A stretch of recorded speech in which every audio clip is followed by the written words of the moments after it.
The front here, your fresh water tank fill is this hole right here. So this, pull your thing up, it's a quarter turn, opens up, you got a nice chain on it so you don't end up losing the cap. Fill your water tank, and it's a simple push back and twist, push that down. And as mentioned in the previous video about the windlass, you have a safety chain equipped it on, so you have to unclip that before you obviously drop the anchor. You also do have two other switches up here to operate the windlass, so you don't have to do it at the helm. You flip these up, and you have a button for down and a button for up.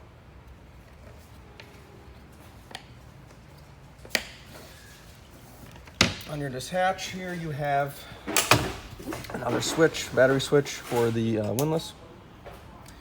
And all your anchor and line is down in there. You might just periodically have to check, when you're letting the anchor out, that it's actually spooling out nice and it's not all tangled. And that very rarely happens, but it is, again, is a possibility that it may get tangled.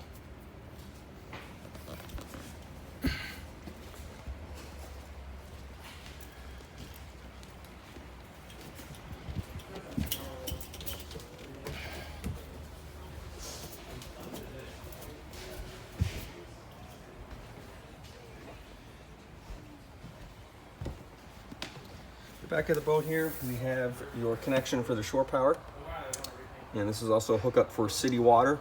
So if you're at a dock and you wanted to leave the hose plugged in, the boat will run off this hose and not use the water that's in the tank. So that's good if you wanted to keep your tank filled, so that way when you go out for the day, you always will have a full tank.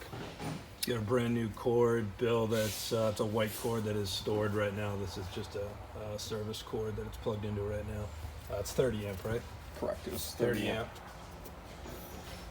Engine right here.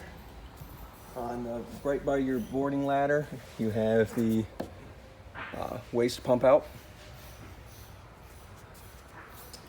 And on the starboard side, up here right behind the arch, is your fuel fill.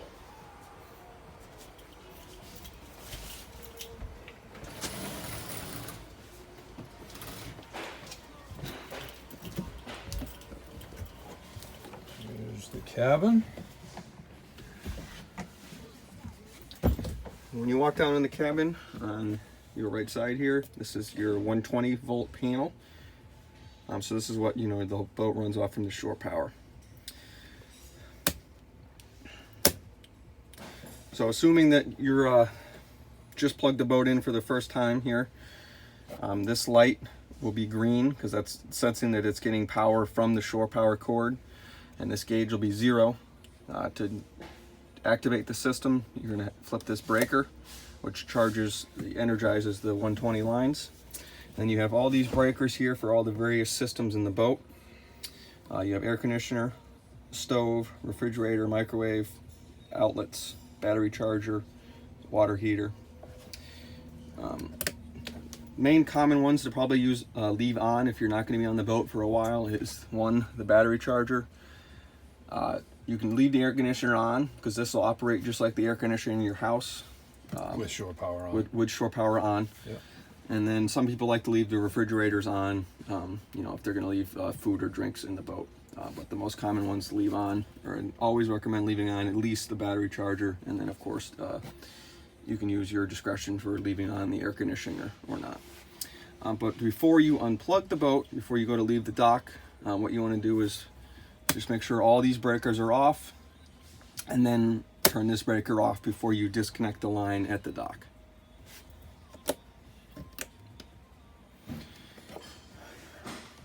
All right, your other control panel for the stereo is under here. You got your stove, your refrigerator. The switch to activate the fresh water is on the back side of this cabinet here.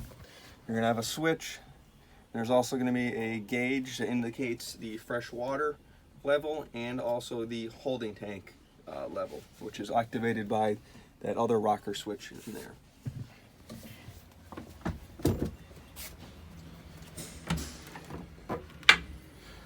And your head here, this light is a switch is right up here to turn it off and on.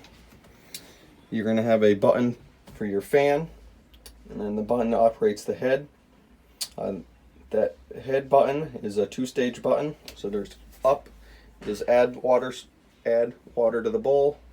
Down is to flush, which that of course will also add water to the bowl as well, just like your regular household toilet.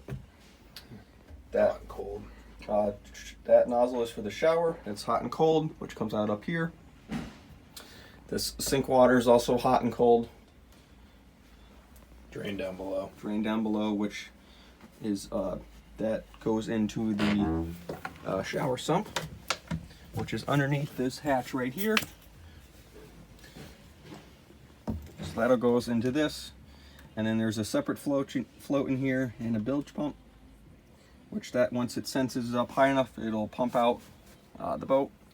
That little panel. There's also going to be always a little bit of water in here. That's normal. And depending on how often you're going to be using this, the shower in the boat, you just may kind of periodically have to keep an eye on this to make sure, one, that it's not getting filled up with hair, because that's pretty common that they'll get clogged, and that's why it won't drain out of that drain that's in the floor.